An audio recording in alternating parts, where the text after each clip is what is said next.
Bienvenue sur la voie stoïque. Et si ce qui te pèse le plus n'était pas ce que tu portes, mais justement ce que tu refuses obstinément de lâcher? Et si tu n'avais pas besoin de plus de force, mais simplement de plus de décisions courageuses? Parce que t'accrocher désespérément à ce qui ne vibre plus avec toi, c'est exactement comme continuer à arroser une plante déjà morte par simple habitude, par peur terrifiante du vide qu'elle laissera. Et le pire, parfois, ce n'est même pas l'amour qui te retient captif. C'est la peur brute, peur de lâcher prise, peur de perdre, peur de te retrouver face au vide, face à toi-même sans distraction. Mais laisse-moi te dire quelque chose avec une clarté absolue. Quand tu laisses enfin partir ce qui ne te sert plus, absolument tout change dans ta vie. Ce n'est pas de la poésie bon marché pour Instagram. C'est la pure vérité, brutale et profondément libératrice. La philosophie stoïcienne le disait déjà il y a plus de 2000 ans. Celui qui n'apprend pas à lâcher prise reste enchaîné à sa propre souffrance, prisonnier volontaire de ce qui le détruit lentement.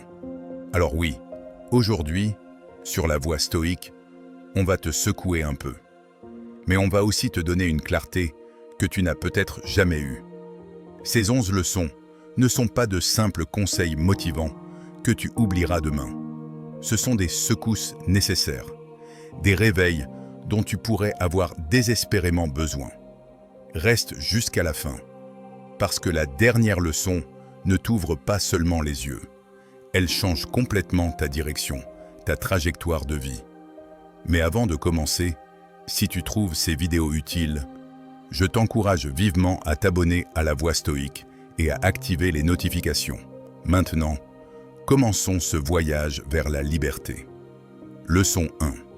Lâcher prise pour enfin vivre vraiment. T'es-tu déjà demandé pourquoi tu continues à t'accrocher à quelque chose qui te vole littéralement ta paix? Te voilà, tenant fermement une corde qui t'a déjà laissé des marques profondes sur les mains. Mais tu ne la lâches pas. Parce que bien sûr, lâcher sonne comme une défaite, comme abandonner. Et personne ne veut perdre. Mais voici une vérité que personne ne t'a jamais dite. Parfois, perdre est la chose la plus libératrice qui puisse t'arriver. Parfois, ce que tu appelles perdre est en réalité gagner ta liberté, récupérer ton âme, retrouver ton souffle. Nous vivons en pensant que si nous lâchons prise, tout s'effondrera. Mais ce que tu n'as pas réalisé, c'est que ce qui te fait vraiment couler, c'est précisément de ne pas lâcher. C'est de continuer à tenir ce qui te détruit de l'intérieur. Tu as confondu attachement toxique avec engagement sain, comme si rester coûte que coûte était une preuve d'amour ou de courage. Mais il y a une différence énorme entre soutenir par amour et rester par peur. L'engagement sain ne fait pas mal. Il ne t'étouffe pas. Il ne te fait pas regarder le plafond avec insomnie. L'attachement, par contre, c'est comme avoir un sac à dos plein de pierres et continuer à dire que tu peux marcher. Tu peux, oui, mais à quel prix? L'attachement se déguise en amour, en loyauté, en espoir. Mais au fond, c'est un piège émotionnel où la peur du vide commande. Et le pire, c'est que même si tu le sais, tu continues à rester. Parce que le connu, aussi toxique soit-il, donne une fausse sensation de contrôle. On nous a appris que le sûr est le stable et que le stable est le bon. Mais la stabilité n'est pas toujours synonyme de bien-être. Parfois, le stable est justement ce qui t'empêche de grandir. C'est comme vivre dans une maison avec des fuites, avec des murs qui tombent. Mais comme tu y es depuis des années, ça te semble normal. C'est que je me suis habitué, dis-tu. Bien sûr, tu t'es habitué au mal. Et ce n'est pas de la force, c'est de la résignation. Te rends-tu compte de l'effort que te demande de maintenir quelque chose qui n'en vaut plus la peine? C'est épuisant de faire semblant que tout va bien. C'est épuisant de soutenir des conversations où il n'y a plus de connexion. C'est épuisant de t'efforcer de sauver quelque chose que l'autre ne veut même pas sauver. Et le plus ironique, c'est que souvent, quand tu lâches enfin, il ne se passe rien de catastrophique. Le monde n'explose pas. Ta vie ne s'effondre pas. Tout au contraire, ce qui arrive, c'est un silence. Un de ces silences qui ne font pas mal, qui ne dérangent pas. Un silence qui soulage, qui respire pour toi.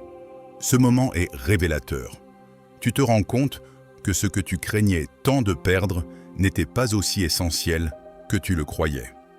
Tu découvres que tu n'avais pas besoin de plus supporter, mais de te permettre de lâcher. Et ce lâcher-prise n'est pas un renoncement. C'est un acte d'amour-propre. C'est te regarder dans le miroir et te dire « jusqu'ici ».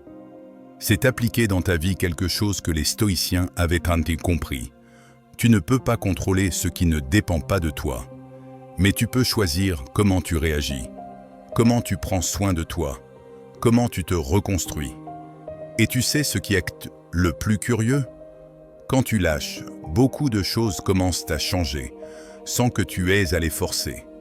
Tu cesses de vibrer dans le besoin. Ton énergie ne supplie plus, ne traîne plus, ne poursuit plus. Ta présence devient plus légère, plus authentique, et les gens le remarquent. Certains partiront, et tant mieux. D'autres arriveront, mais surtout, tu vas te retrouver toi-même. Et ça, c'est déjà un gain.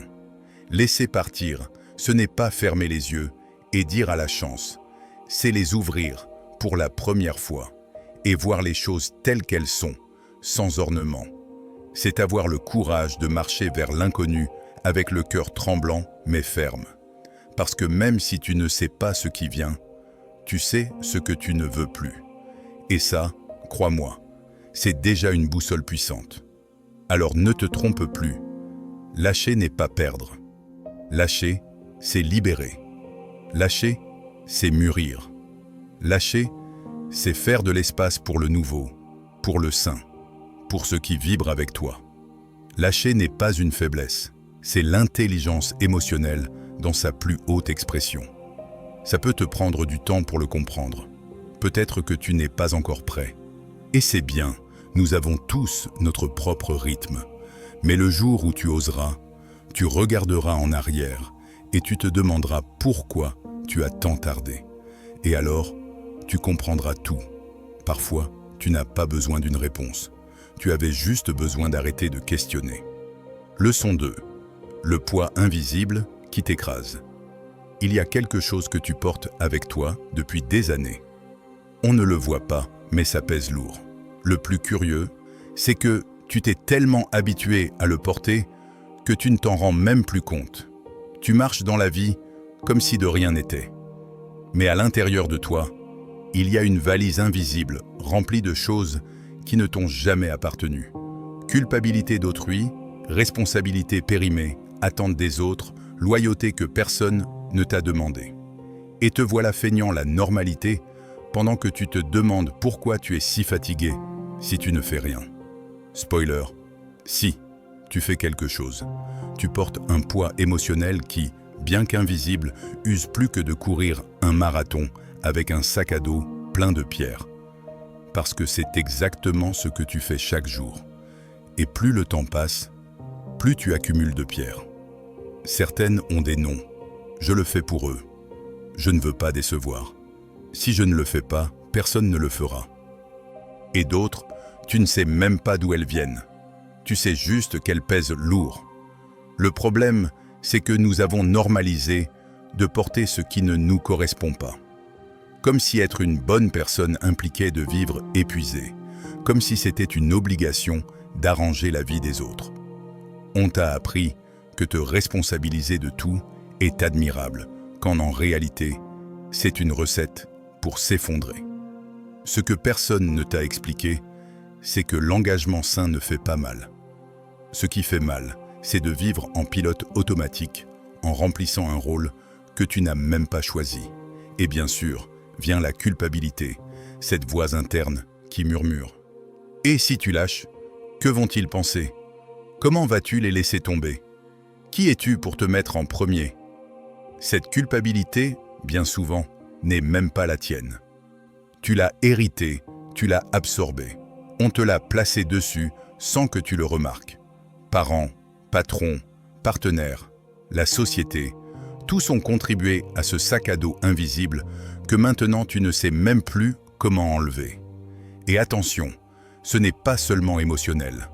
Le corps parle aussi. Quand tu n'écoutes pas ce que ton âme demande, ton corps crie. Cette contracture dans le cou, cette insomnie, cette fatigue chronique qu'aucun café n'arrange. Tu n'es pas malade, tu es surchargé. Tu n'as pas besoin de médicaments, tu as besoin de lâcher. Mais lâcher fait peur, n'est-ce pas? Parce que si tu cesses de te charger de tout, tu te sens inutile. Parce que si tu lâches cette culpabilité, tu te sens égoïste. Parce que si tu arrêtes de sauver tout le monde, tu te demandes quel sens a alors ton rôle. Mais je te dis quelque chose. Lâcher n'est pas abandonner. C'est reconnaître que tu en as déjà fait assez, que tu as déjà donné en excès, que maintenant, il est temps de respirer pour toi. Marc Aurèle, l'un des grands représentants de la philosophie stoïcienne, a dit « Ce qui n'est pas bon pour la ruche n'est pas bon pour l'abeille ». Et ça s'applique aussi à toi. Si tu ne vas pas bien, ton environnement non plus ne le sera pas longtemps. Arrêter de porter ce qui ne te correspond pas est une façon de prendre soin de la ruche en commençant par toi. Parce qu'une personne épuisée ne peut aider personne. Une personne brisée ne sait offrir que ses morceaux. Fais une liste mentale. Quelles charges ne sont pas les tiennes? Quel rôle as-tu accepté sans t'en rendre compte? Qui essaies-tu de sauver à tes dépens? Il est temps de rendre ce qui ne te correspond pas. Et non, tu n'as pas besoin d'un acte dramatique. Parfois, il suffit d'un « jusqu'ici », d'une limite, d'une décision silencieuse qui dit « plus jamais ». Et oui, probablement quelqu'un va se fâcher. On va te traiter d'égoïste, de froid, de changeant. C'est normal. Ils sont habitués à ce que tu supportes le toit. Mais tu n'es pas venu dans ce monde pour tout porter. Tu es venu pour vivre, pour apprendre, pour guérir. Et tu ne peux pas faire ça si tu es enseveli sous les émotions non résolues de la moitié de l'humanité. Alors, écoute ton corps. Fais attention à ton épuisement. Prête attention à ce soupir qui t'échappe chaque fois que tu es seul. Tu ne l'inventes pas, tu n'exagères pas, tu es simplement épuisé. Et ça, même si ça n'en a pas l'air, c'est le premier pas pour te libérer. Quand tu commenceras à lâcher, n'attends pas de feu d'artifice ni d'applaudissements. Ce qui arrive est plus silencieux, mais tout aussi puissant. Le repos mental. Un vide qui ne fait pas peur, mais qui te calme. Et peu à peu, ce vide commence à se remplir de toi-même, de ta voix, de ton énergie, de ce que tu es vraiment, quand tu n'es pas occupé à soutenir le monde des autres. Parce que oui, quand tu laisses partir, tout change. Mais le premier changement, le plus important, commence à l'intérieur de toi. Quand tu apprends à lâcher, tu découvres que le monde ne s'effondre pas. Tu cesses simplement de soutenir ce qui n'avait plus de sens. Leçon 3. La résistance mentale. Tu adorerais changer, n'est-ce pas?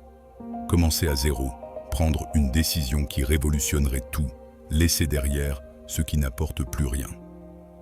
Mais ensuite vient ton esprit si aimable, si logique, si rationnel pour te rappeler pourquoi il vaut mieux ne pas bouger. Ce n'est pas le moment. Tu es trop vieux pour ça.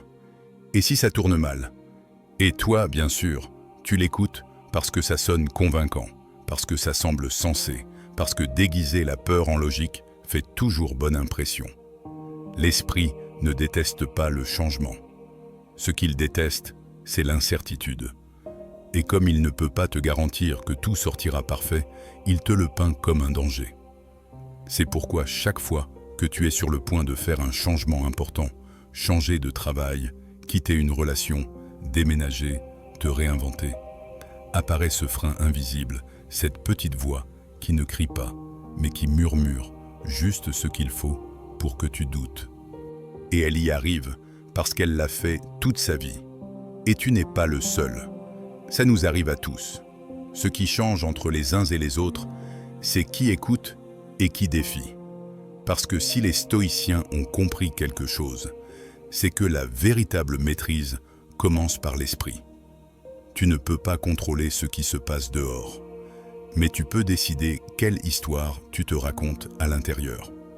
Le problème, c'est que tu passes des années à répéter le même scénario mental. Et ce n'est pas de ta faute. C'est que personne ne t'a appris à réentraîner ta tête. On t'a appris à lui obéir. Alors te voilà piégé dans une boucle de pensées recyclées, comme si ton esprit était une vieille radio qui n'a qu'une seule station, et en plus avec des interférences. Et le pire, c'est que tu ne t'en rends même plus compte, parce que quand quelque chose se répète beaucoup de fois, ça commence à sonner comme la vérité. Ça te dit quelque chose, ce « je n'ai plus l'âge de changer » ? C'est l'une des excuses préférées de la peur. Quand est-ce que la porte est censée se fermer ? À 30 ans ? À 40 ? À 60 ?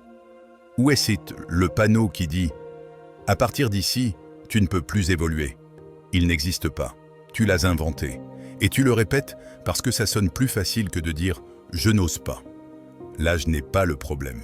Le problème, c'est l'histoire que ton esprit a construite autour de l'âge.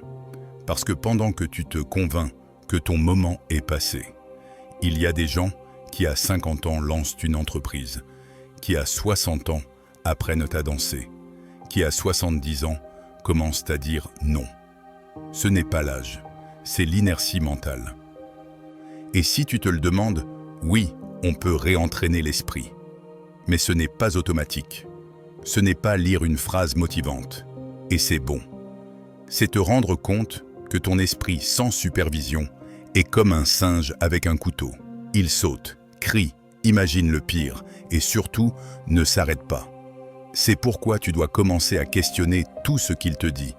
Non pas pour le détruire, mais pour lui enseigner un autre chemin. Chaque fois que tu penses « c'est trop pour moi », change par « ça me défie, mais je peux apprendre ». Quand tu dis « c'est trop tard », reformule comme « maintenant, j'ai plus de clarté qu'avant ». Quand vient cette pensée répétitive qui te fait toujours douter, respire, observe-la et continue. Ne la combats pas, simplement ne lui obéis pas. La philosophie stoïcienne t'enseigne ça, que le bruit mental ne s'élimine pas. Il se domestique. Que le changement n'est pas l'ennemi, mais la seule constante. Que vivre avec la peur de changer est une forme élégante d'auto-tromperie. Parce que tu le sais. Tu sais ce que tu dois laisser. Tu sais ce qui te pèse. Mais tu sais aussi ce qui se passerait si tu osais. C'est pourquoi tu as peur. Et c'est bien. La peur n'est pas le problème. Le problème, c'est de rester figé. L'action est l'antidote.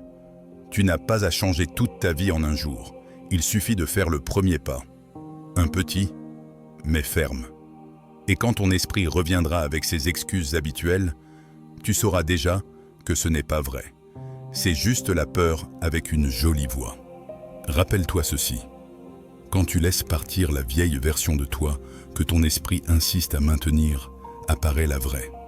Celle qui n'a pas besoin de permission. Celle qui ne se cache pas derrière des excuses. Celle qui vit. Ton esprit ne veut pas toujours le meilleur pour toi. Parfois, il veut juste que tu ne bouges pas. Leçon 4. Dire « ça suffit ». Parfois, il ne s'agit pas de crier, ni de discuter, ni de lui écrire un très long paragraphe pour qu'il comprenne ce que tu ressens. Parfois, il suffit d'une phrase aussi simple que puissante. Jusqu'ici. Et non, pas besoin de la dire avec fureur. En fait, elle est plus efficace quand tu la dis calmement. Parce que quand quelqu'un qui a toujours supporté décide soudain de s'arrêter, ça se sent et ça se remarque. Mais bien sûr, tu as laissé passer parce que tu es patient, compréhensif, flexible. Ou c'est ce que tu te répètes. En réalité, ce qui s'est passé, c'est que tu t'es oublié en donnant la priorité aux autres. Et ça, ce n'est pas de la noblesse. C'est de l'abandon personnel décoré en bonne personne. C'est pourquoi tu es arrivé jusqu'ici avec des relations qui ne tiennent plus que par inertie, par routine. Par le classique, c'est qu'on est ensemble depuis longtemps, comme si le temps était une excuse suffisante pour continuer à avaler. Les limites n'avertissent pas avec des feux d'artifice. Parfois, elles arrivent tard, Oui, mais quand elles arrivent, elles changent tout. C'est comme une porte que tu n'as jamais osé fermer. Et un jour, sans plus, tu la fermes. Et bien qu'au début tu te sentes coupable, au fond tu sais que tu as fait ce qu'il fallait. Parce que tu as tant supporté que même ton corps a commencé à présenter la facture. Stress, fatigue, silence gênant, douleur sans diagnostic. Tout ça pour ne pas avoir appris à dire non. Et oui, non coûte. Surtout si tu passes des années à dire oui à tout par peur de perdre des personnes, de décevoir, ou simplement parce qu'on t'a appris que c'était de la mauvaise éducation, de mettre des limites. Mais laisse-moi te dire quelque chose. Dire non est aussi un acte de respect, non seulement envers l'autre, mais envers toi. Parce que quand tu dis toujours oui, tu te dis non à toi-même. Épictète, l'un des grands maîtres de la philosophie stoïcienne, l'avait compris. Ce n'est pas ce qui t'arrive qui te nuit, mais comment tu l'interprètes et le permets. Tu as beaucoup permis. Tu as normalisé le désintérêt, l'égoïsme, l'usage émotionnel, et tout ça pour ne pas faire de vagues. Mais parfois, faire des vagues est la seule chose qui te sauve de couler. Le problème, c'est que l'habitude se déguise en affection. Tu t'habitues à ce qu'on t'ignore, à ce qu'on te parle mal, à ce qu'on ne t'écoute pas. Et comme tu es ainsi depuis si longtemps, tu crois que c'est normal. Ce ne l'est pas. Les relations qui ne survivent que par habitude sont mortes. Mais personne n'a osé signer l'acte de décès. Et pendant ce temps, tu continues à mettre de l'énergie là où il n'y a plus de vie. Mettre des limites, ce n'est pas être égoïste. C'est savoir qui tu es, ce dont tu as besoin et ce que tu n'es pas prêt à tolérer. C'est regarder en face et dire « je t'aime, mais je m'aime plus ». Et ça, ce n'est pas de l'orgueil, c'est de la santé mentale. Parce que rester dans des liens qui t'épuisent, juste pour ne pas déranger l'autre, est la forme la plus silencieuse d'auto-abandon. Les gens te traitent comme tu le permets. Et oui, c'est une de ces phrases qu'on voit beaucoup sur les réseaux, mais c'est vrai. Si tu ne te respectes pas, n'attends pas qu'il le façonne pour toi. Si tu ne mets pas la limite, l'autre la franchira comme si elle n'existait pas. Parce que personne ne va valoriser ce que toi-même tu donnes sans mesure. Et bien sûr, la peur apparaît. Peur de rester seul, qu'on te qualifie de froid, qu'on te dise que tu as changé. Mais tu sais quoi? J'espère qu'ils te diront que tu as changé. J'espère qu'ils te le diront tant que tu devras répondre « Oui, j'ai changé, parce que j'en avais besoin ». Il ne s'agit pas d'ériger des murs, mais de fermer des portes qui sont ouvertes au chaos depuis trop longtemps. Quand tu commences là à dire « jusqu'ici », quelque chose en toi s'aligne. Tu ne t'épuises plus dans des discussions absurdes. Tu ne te justifies plus pour tout. Tu ne portes plus de culpabilité qui ne t'appartiennent pas. Et le plus important, tu commences à attirer des liens qui n'ont pas besoin de ton sacrifice pour fonctionner. Je ne te dis pas ça pour que demain, tu élimines la moitié du monde de ta vie. Je te le dis pour que tu commences à t'écouter. Pour que quand quelque chose te fait mal, tu ne le caches pas. Pour que quand quelqu'un te diminue, tu le remarques. Pour que quand tu sens que quelque chose ne va plus avec toi, tu aies le courage d'agir. Parce que quand tu oses enfin mettre une limite, le monde ne se termine pas. Au contraire, il commence. Parfois, ce n'est pas une question de faire plus, mais de permettre moins. Leçon 5. Les absences qui font mal. Il y a des choses qui partent sans prévenir, des personnes qui disparaissent sans au revoir et des silences qui pèsent plus que n'importe quel mot.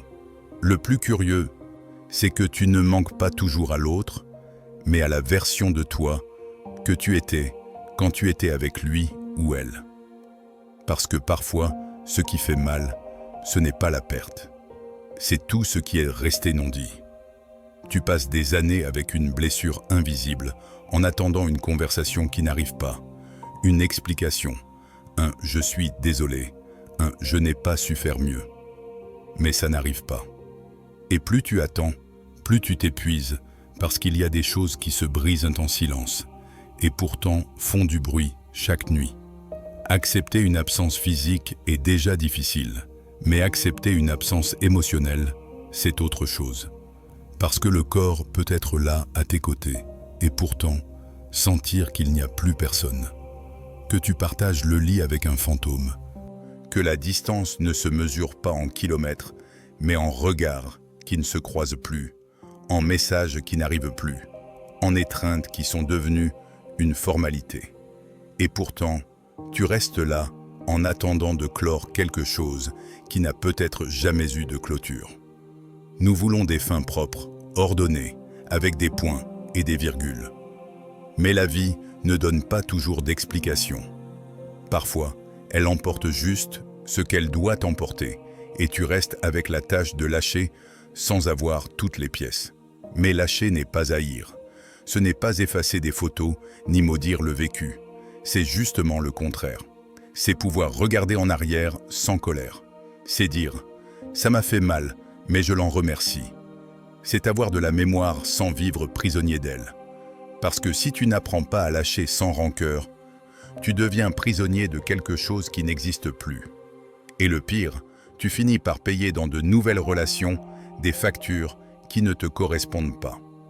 Marc Aurèle, empereur et penseur stoïcien, a écrit « Tout ce que nous entendons est une opinion, pas un fait. Tout ce que nous voyons est une perspective, pas la vérité. » Et peut-être que c'est là le truc. Arrêter d'attendre une version des faits qui correspondent à ta blessure. Comprendre que ce qui s'est passé et que maintenant, la responsabilité n'est pas celle de l'autre, mais la tienne. Tu décides ce que tu fais avec ça. Les stoïciens ne croyaient pas à vivre accrochés au passé. La philosophie stoïcienne ne nie pas la douleur, mais elle t'enseigne à ne pas y vivre. Elle t'invite à honorer ce qui a été sans laisser ça te voler le présent. Parce que chaque fois que tu retournes mentalement à ce moment qui t'a brisé, tu te brises à nouveau, encore et encore, comme si ça ne suffisait pas de l'avoir vécu une fois. Et tu sais quoi d'autre? Tu n'as pas besoin de tout clore avec des mots. Parfois, la seule conversation qui importe est celle que tu as avec toi-même. Celle où tu te dis « tu mérites la paix », même si tu n'as pas toutes les réponses. Celle où tu te donnes la permission de laisser partir, sans culpabilité, sans colère, sans regarder à nouveau la porte, en espérant que quelqu'un vienne frapper. Lâcher n'est pas nier. Ce n'est pas faire comme si ça n'avait pas fait mal. C'est te permettre de vivre sans porter chaque absence, comme si c'était une dette émotionnelle. C'est arrêter de demander pourquoi et commencer à construire à partir du malgré. Parce que si quelque chose t'a laissé vide, c'est ta responsabilité de te remplir à nouveau. Et pas avec plus de personnes, mais avec de la présence, la tienne. Et bien sûr que ça coûte. Parce que cette personne, celle qui est partie, celle qui a cessé d'être là, celle qui a changé, faisait aussi partie de toi. Mais justement pour ça, il faut apprendre à la lâcher avec respect. Non parce qu'elle n'a pas compté, mais parce qu'elle a accompli son cycle.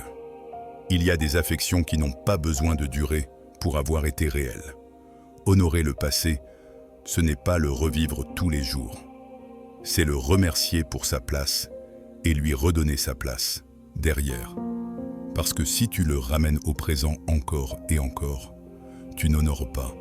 Tu mets du sens à quelque chose qui en avait déjà, mais qui maintenant a besoin d'être lâché. Quand tu laisses partir sans ressentiment, sans besoin d'explications qui probablement n'arriveront jamais, quelque chose en toi s'allège. Et alors, tu peux enfin marcher sans traîner les pieds. Tu te fais enfin de l'espace pour tout le nouveau qui attend, mais qui n'entre pas tant que tu ne lâches pas. Tout ce qui se brise n'a pas besoin d'être réparé. Parfois, ça a juste besoin d'être lâché. Leçon 6. L'ego fait obstacle. Parfois, ce n'est pas que tu ne peux pas lâcher, c'est que tu ne veux pas. Non pas parce que tu adores souffrir, mais parce qu'il y a quelque chose en toi qui s'accroche, l'ego. Ce personnage interne que tu as nourri avec des étiquettes, avec des histoires du passé, avec l'idée de la philosophie stoïcienne, si claire et si inconfortable parfois, le disait déjà. Épictète a écrit que personne ne peut t'apprendre ce qu'il croit déjà savoir. Et c'est ce qui t'arrive quand tu t'accroches à de vieilles idées, à d'anciennes versions de toi-même qui ont déjà expiré, mais que tu as peur de laisser partir. Parce que si tu lâches ça, qu'est-ce qui reste? Eh bien, il reste beaucoup. Il reste ce que tu es maintenant. Il reste la possibilité de te renouveler. Mais pour ça, tu dois faire la paix avec une vérité inconfortable. Tout ce que tu as été ne te sert pas pour ce que tu veux être. Et ce n'est pas grave. Changer de direction, ce n'est pas une trahison, c'est une évolution. Et parfois, pour grandir, il faut décevoir l'ego. Baisse la garde. Tout ce qui part n'est pas une perte. Tout ce que tu lâches ne te faiblit pas. Il y a des choses qui, quand elles tombent, te libèrent. Et oui, ça coûte parce que parfois tu as tellement défendu une position que tu as honte de reconnaître que tu avais tort. Mais laisse-moi te dire quelque chose. Plus honteux est de rester là par orgueil en sachant que tu n'es pas heureux. L'humilité est la porte, non pas comme un beau concept à accrocher dans une phrase sur les réseaux sociaux, mais comme pratique quotidienne. Humilité pour accepter que tu ne sais pas tout. Humilité pour demander de l'aide. Humilité pour regarder tes erreurs sans les maquiller. Humilité pour dire « ce n'est plus moi et c'est bien ». Parce que quand tu arrives enfin à mettre l'ego à sa place, qui n'est pas le centre de ta vie d'ailleurs, tu commences à prendre des décisions plus légères.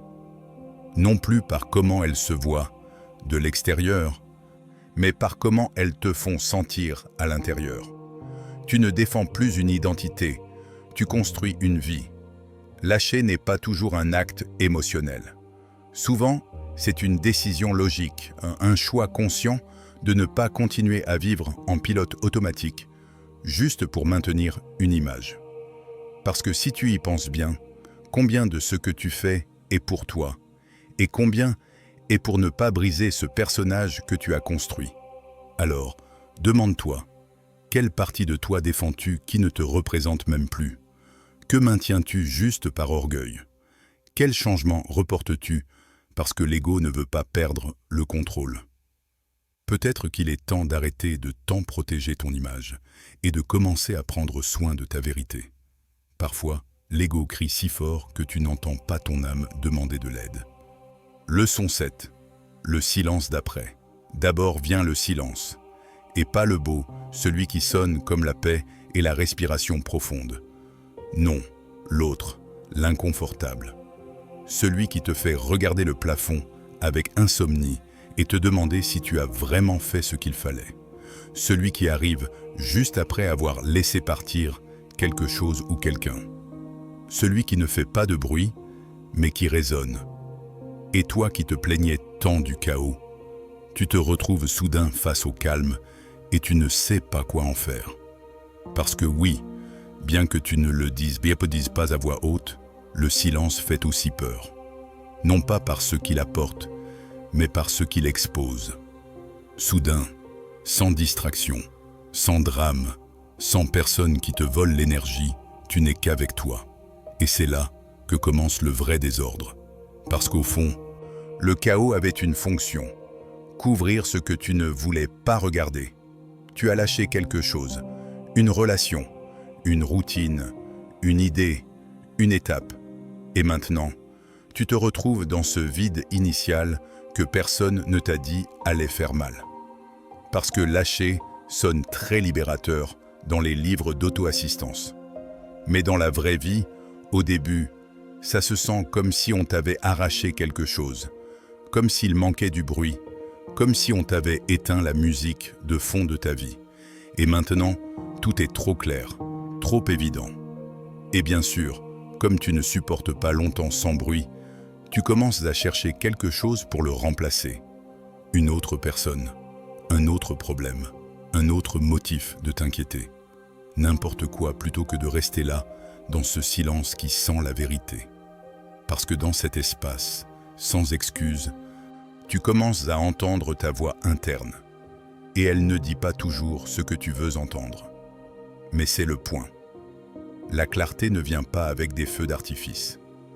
Elle vient quand tu restes immobile, quand tu arrêtes de courir après ce qui n'est pas, quand tu acceptes enfin que tu n'as pas besoin de remplir chaque minute avec des stimulus pour te sentir vivant. Les stoïciens le savaient. Épictète disait qu'aucun homme n'est libre s'il n'est pas maître de lui-même. Et tu ne peux être maître de rien si tu n'oses pas être seul avec toi. Le silence a mauvaise réputation parce qu'on nous a appris à le craindre, comme si le bruit était synonyme de vie, de productivité, de pertinence. Mais il y a un type de bruit qui n'existe que pour te distraire. Et quand tu l'éteins, au début, ça donne le vertige. Mais ensuite, tu découvres quelque chose, que le calme parle aussi, que le vide n'est pas vide, qu'en réalité, c'était de l'espace. De l'espace pour penser sans interférence, pour sentir sans anesthésie, pour décider sans pression. Mais bien sûr, pour arriver là, tu dois arrêter de fuir, arrêter de tout remplir, arrêter d'avoir le besoin d'être constamment occupé pour ne pas penser. Parce que souvent, tu n'es pas tant fatigué de la vie. Tu es fatigué de t'éviter. Habiter le calme est un acte de courage. C'est t'asseoir avec toi-même et te poser des questions inconfortables. C'est regarder à l'intérieur sans filtre. C'est reconnaître que parfois tu te compliquais la vie juste pour ne pas affronter le silence. Parce que le silence ne ment pas, n'orne pas, ne t'applaudit pas. Il est juste là, en attendant que tu décides si tu l'écoutes ou si tu le couvres avec un autre scandale émotionnel. Et attention, il ne s'agit pas de vivre dans une retraite spirituelle éternelle. Il s'agit d'apprendre à être bien sans dépendre du bruit. Il s'agit de savoir que quand tout s'effondre, toi tu ne t'effondres pas avec, parce que tu as déjà appris à être avec toi sans avoir besoin de remplir les vides avec n'importe quoi qui passe devant. Quand tu lâches vraiment, la première chose qui apparaît, c'est le silence. La deuxième, c'est la peur. Mais si tu restes un peu plus, arrive la clarté. Et alors, tu comprends pourquoi ce vide était nécessaire. Parce que tout n'a pas besoin d'être rempli. Parce que parfois, la chose la plus saine que tu puisses faire, c'est rester immobile et silencieux. Et là, au milieu de ce silence qui au début semblait une punition, tu découvres quelque chose de puissant. Tu es toujours là, plus léger, plus conscient. Et oui, plus toi. Le silence n'est pas toujours une absence. Parfois, c'est l'endroit exact où tout commence. Leçon 8. Les attentes brisées. Tu n'es pas fatigué seulement par ce que tu as vécu. Tu es épuisé par tout ce que tu espérais qu'il se passe et qui ne s'est jamais produit. Par tous ces films mentaux que tu t'es montés. Par les attentes que tu as fabriquées dans ta tête avec tant de soin et que la vie, très peu aimable, s'est chargée de ne pas accomplir. Tu voulais que ton fils soit plus affectueux, que ton partenaire comprenne sans que tu aies à expliquer, que ta vie ressemble au moins un peu à ce que tu imaginais quand tu étais plus jeune.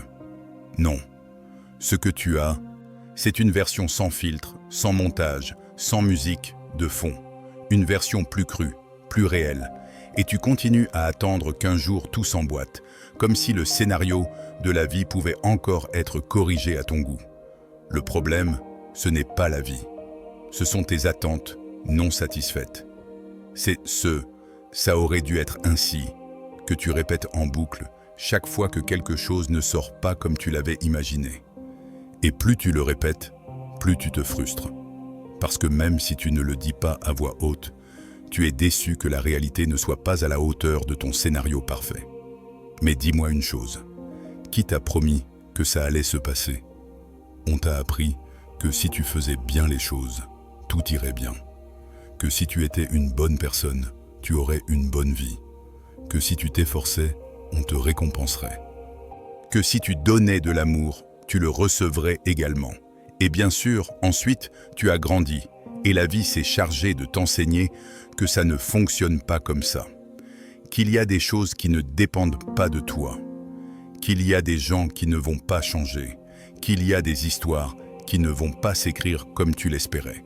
Et c'est difficile à accepter, oui, mais c'est plus coûteux de continuer à attendre. Le problème des attentes, c'est qu'elles ne te laissent pas voir ce que tu as, parce que tu es trop occupé à regarder ce qui ne s'est pas produit. Et peu importe si ta réalité est bonne ou mauvaise, si tu la compares à un idéal impossible, elle va toujours perdre.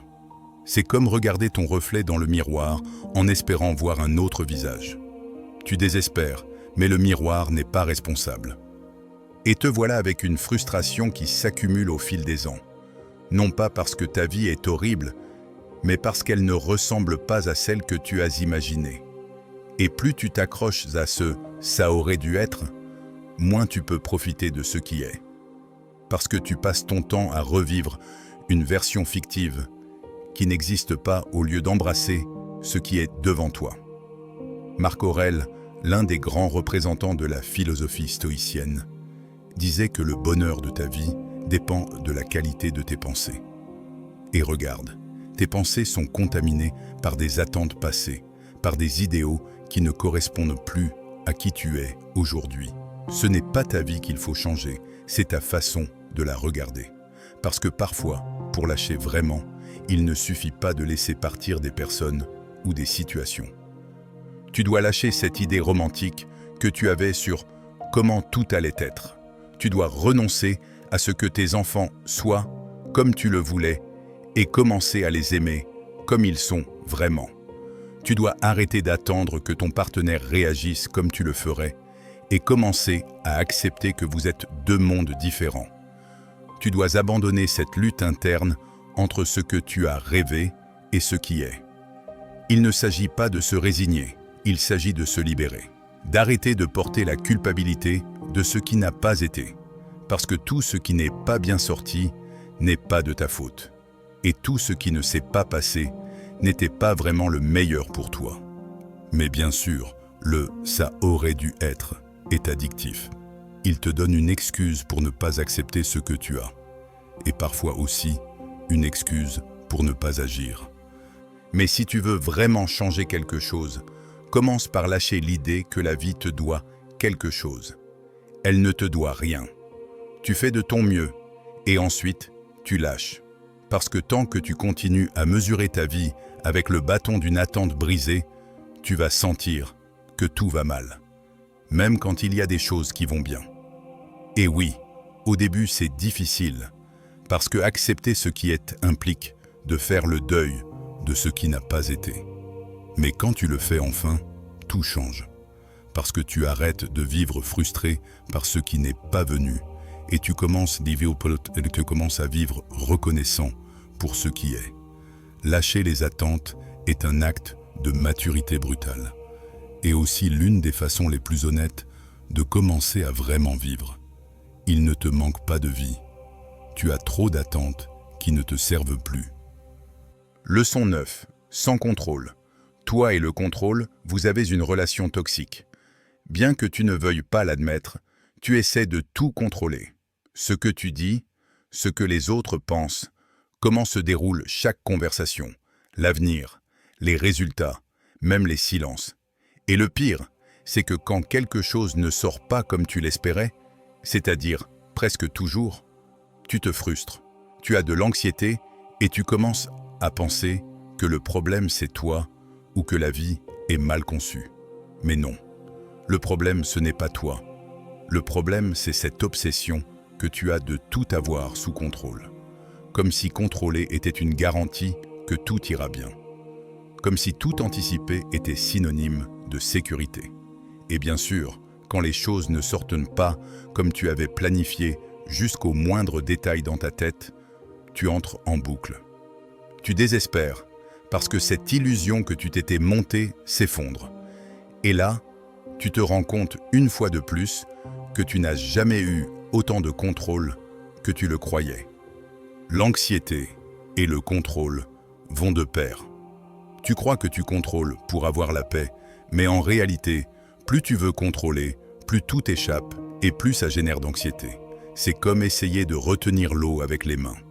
Plus tu serres fort, plus vite elle s'en va. Le paradoxe, c'est que plus tu lâches, plus tout coule. Mais ça fait peur, bien sûr. Parce que lâcher le contrôle, ce n'est pas se rendre, c'est faire confiance. Et tu n'es pas très habitué à ça, n'est-ce pas? Tu as du mal à faire confiance au processus, aux autres, à la vie. Mais surtout, tu as du mal à te faire confiance. À croire que tu sauras t'adapter si les choses ne sortent pas comme tu le pensais. Parce qu'au fond, ce n'est pas que tu veuilles tout contrôler par plaisir, mais par peur. Peur de perdre, d'échouer, que tout s'effondre si tu n'es pas sur chaque détail. Mais dis-moi une chose, combien de fois, malgré tout ce que tu as planifié, c'est quand même sorti différemment? Et combien de fois, sans rien planifier, c'est sorti encore mieux? La philosophie stoïcienne l'expliquait déjà il y a des siècles.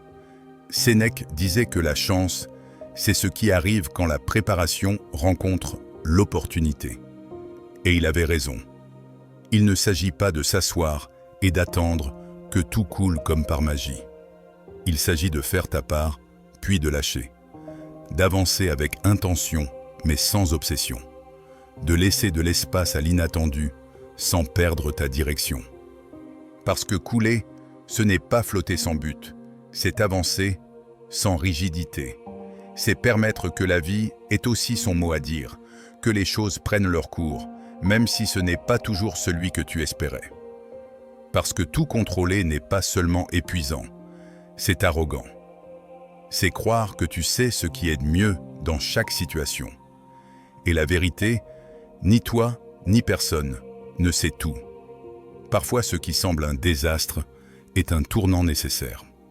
Parfois, ce que tu ne comprends pas aujourd'hui a du sens dans un mois. Mais toi, avec ton besoin de contrôle, tu anticipes tout. Tu ne profites de rien parce que tu es occupé à corriger le scénario. Et bien sûr, la vie, comme bonne réalisatrice chaotique qu'elle est, te change les scènes sans te demander la permission. Faire confiance, ce n'est pas se résigner. Il ne s'agit pas de rester les bras croisés en attendant que tout se résolve tout seul. Il s'agit de faire ta part et d'accepter que tout ne dépend pas de toi. Il s'agit de changer l'obsession du contrôle pour une attitude plus sage. Présence, attention, action consciente. Et ensuite, laisser les choses respirer. Parce que quand tu lâches enfin ce besoin de tout avoir attaché, quelque chose en toi se détend. L'anxiété baisse, le corps se repose, l'âme respire. Et alors, tu commences à vraiment vivre. Non pas depuis la tension, mais depuis l'intention.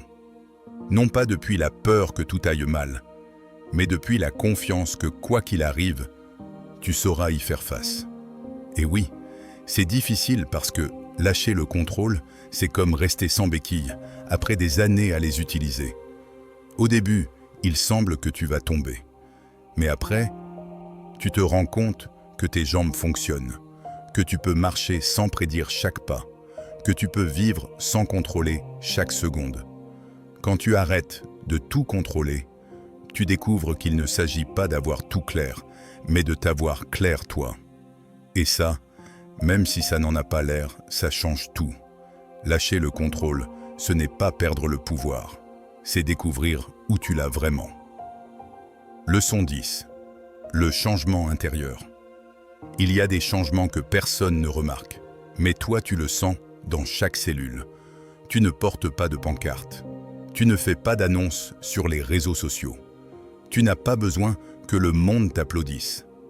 Mais à l'intérieur de toi, quelque chose a bougé, quelque chose a changé. Et non, ce n'est pas un changement spectaculaire de ceux qu'on voit sur les photos avant-après. C'est plutôt de ceux qui ne font pas de bruit, mais qui changent tout, parce que tu ne réagis plus de la même façon. Ce qui te brûlait avant ne t'altère plus. Tu ne cours plus après ce qui ne vibre pas avec toi.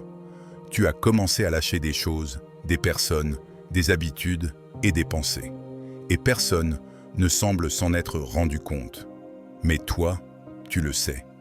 Par le calme par ce nouveau silence qu'il y a en toi, par cette sensation d'être où tu dois être, même si tu n'as pas tout résolu. C'est ce que beaucoup ne comprennent pas du vrai changement. Il ne se remarque pas toujours de l'extérieur. Il ne vient pas toujours avec un nouveau partenaire, un nouveau travail ou un déménagement. Parfois, il vient avec de nouvelles limites, de nouvelles priorités, de nouvelles conversations internes. Celles que personne ne voit, mais que toi, tu entends chaque jour. Et qui, bien qu'elles semblent petites, sont énormes. Avant, tu te démenais pour t'intégrer, pour expliquer tes décisions, pour justifier ton évolution. Maintenant, tu t'en fiches. Non pas par arrogance, mais par paix mentale. Parce que tu as appris à laisser partir sans faire tant de scandales. Parce que tu as compris que tu n'as pas à convaincre personne de ta croissance. Que celui qui veut le voir, qu'il regarde. Et celui qui ne veut pas, qu'il suive son chemin. Tu l'appelles transformation, mais tu pourrais aussi l'appeler nettoyage. Parce que tu as retiré tout ce qui faisait du bruit. Des gens qui parlaient beaucoup, mais ne disaient rien. Des opinions qui avant t'influençaient et maintenant ne t'effleurent même pas. Des obligations déguisées en ce qui est correct. Des attentes qui n'étaient pas les tiennes. Tout ça n'est plus là. Et enfin, il y a de l'espace. Et dans cet espace apparaît la clarté. Non pas parce que tu as tout clair, mais parce que tu n'es plus autant contaminé par ce qui vient de l'extérieur. Parce que maintenant, tu peux t'écouter. Parce que maintenant, tu sais distinguer entre l'urgent et l'important, entre le désir et le besoin, entre « je fais un effort » et « je me trahis ».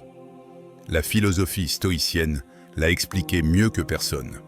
Il ne s'agit pas que le monde change pour que tu ailles bien, mais que toi, tu changes la façon dont tu te rapportes au monde. Les stoïciens ne parlaient pas de succès ni de reconnaissance. Ils parlaient de sérénité, de vivre selon tes valeurs, même si ça ne correspond pas à la mode du moment. Parce que le vrai pouvoir est dans cette cohérence silencieuse qui n'a pas besoin de témoins.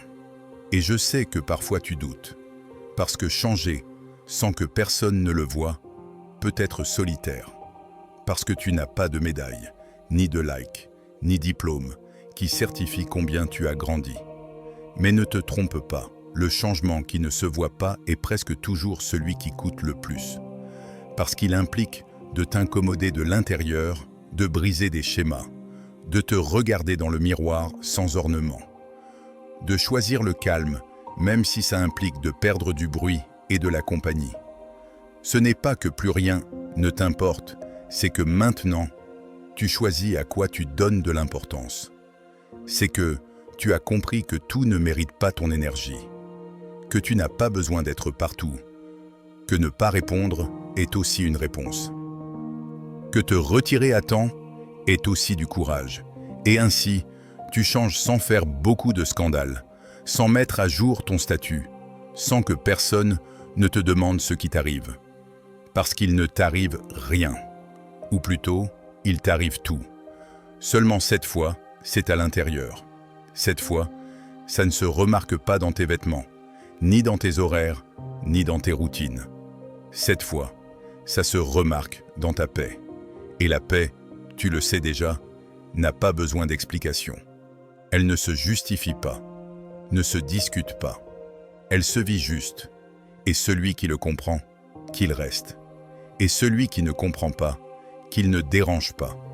Le changement le plus réel est celui que personne n'applaudit, mais toi, tu sais qu'il t'a sauvé. Leçon 11. La vie nouvelle. Parfois la seule chose dont tu as besoin, ce n'est pas de commencer quelque chose de nouveau, mais de lâcher l'ancien. Et non, ce n'est pas toujours facile, parce que lâcher sonne très beau, jusqu'à ce que ce soit à toi de le faire vraiment. Jusqu'à ce que tu doives arrêter d'insister sur ce qui ne fonctionne plus, arrêter de poursuivre ce qui ne te veut pas, arrêter de porter ce qui ne va plus avec toi. C'est là que commence la vraie vie. Non pas quand tu ajoutes, mais quand tu lâches enfin. Le plus curieux, c'est que personne ne te parle de ça. Tout le monde te vend l'idée d'avance, grandis, obtient. Mais peu te disent que pour avancer, parfois il faut lâcher. Que pour grandir, il faut d'abord vider. Que pour obtenir quelque chose de nouveau, tu dois laisser de l'espace. Mais bien sûr, tu t'accroches aux personnes, aux plans, aux idées. Parce que lâcher donne le vertige et l'inconnu fait plus peur que l'inconfortable connu. Ce qu'on ne te dit pas, c'est qu'après avoir lâché, commence un autre type de vie. Une qui ne se remarque pas sur les photos, mais qui se sent dans le corps. Une où tu n'as plus besoin que tout s'emboîte pour être en paix. Une où redéfinir le succès et le bonheur n'est plus une option, mais une nécessité. Parce que ce que tu appelais avant succès, la reconnaissance, la validation externe, les accomplissements mesurés en likes, maintenant ne te suffit plus. Et ce qui semblait être le bonheur, des moments ponctuels d'euphorie, maintenant ne te suffit plus non plus. Tu commences à chercher autre chose, quelque chose de plus réel, quelque chose de plus tien. Tu te rends compte que vivre avec moins de poids émotionnel, ce n'est pas perdre, c'est gagner. Parce que tu retires de dessus ces sacs à dos invisibles que tu portais depuis des années. Les attentes d'autrui, les culpabilités héritées, les engagements sans sens, la peur constante de décevoir. Tout ça, dehors. Et alors, tu marches différemment. Plus léger, plus libre. Et là se passe quelque chose d'important. Tu ne choisis plus depuis l'urgence. Tu ne décides plus avec la peur dans la gorge. Maintenant, tu choisis avec calme, depuis la clarté, depuis ce que tu es, non pas depuis ce qui te manque. Parce que quand le bruit baisse, l'intuition monte. Et là où avant tu réagissais, maintenant tu réponds. Là où avant tu courais, maintenant tu avances. Plus lentement peut-être, mais plus consciemment. Ce n'est pas une histoire de conte de fées. Ce n'est pas que tu lâches quelque chose et magiquement tout s'améliore. Non. Au début, ça fait mal. Il y a un deuil, il y a de la confusion, il y a des silences inconfortables. Mais peu à peu commence à germer quelque chose de nouveau. Une sensation étrange comme de repos, comme de retour à la maison. Mais à une maison interne, pas à une adresse postale.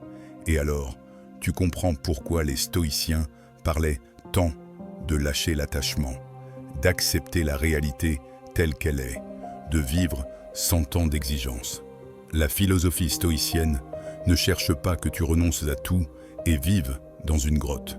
Elle cherche que tu ne t'asservisses pour rien, que tu ne mettes pas ton bien-être dans les mains de choses que tu ne peux pas contrôler, que tu ne te brises pas de l'intérieur en essayant de soutenir l'insoutenable. Parce que quand tu laisses partir vraiment, quelque chose en toi change, pas seulement dehors. Toi, tu changes. Tu n'es plus le même qui insistait. Tu n'es plus le même qui se trahissait pour ne pas déranger. Maintenant, tu te choisis. Maintenant, tu te priorises. Non pas par égoïsme, mais par dignité. Parce que tu as compris que si tu ne vas pas bien, rien ne va. Et tu n'as pas besoin que le monde le comprenne. Tu n'as pas besoin de l'expliquer. Parce que ce que tu construis n'a plus besoin d'applaudissements, juste de cohérence, juste de paix. Juste un pas après l'autre, sans tant de hâte, sans tant de pression. Parce que le rythme maintenant, c'est toi qui le marques. La vie qui commence après avoir lâché n'est pas parfaite. Mais elle est plus réelle, plus tienne. Moins de bruit, plus de vérité. Moins de « tu dois », plus de « je sais ce que je ressens ». Et ça, crois-moi, c'est déjà suffisant pour tout changer. Ce n'est pas que tout s'est amélioré, c'est que toi, tu as changé la façon de tout porter. Si tu es arrivé jusqu'ici, écris dans les commentaires « Lâcher prise, libère les chemins ». Je t'invite à t'abonner à La Voix Stoïque, à activer les notifications et à commenter pour que ces vidéos puissent t'aider d'autres personnes comme toi. Je te suggère de consulter les autres vidéos que nous te recommandons. Je te remercie sincèrement pour ton temps et ton soutien. On se voit dans notre prochaine aventure sur La Voix Stoïque.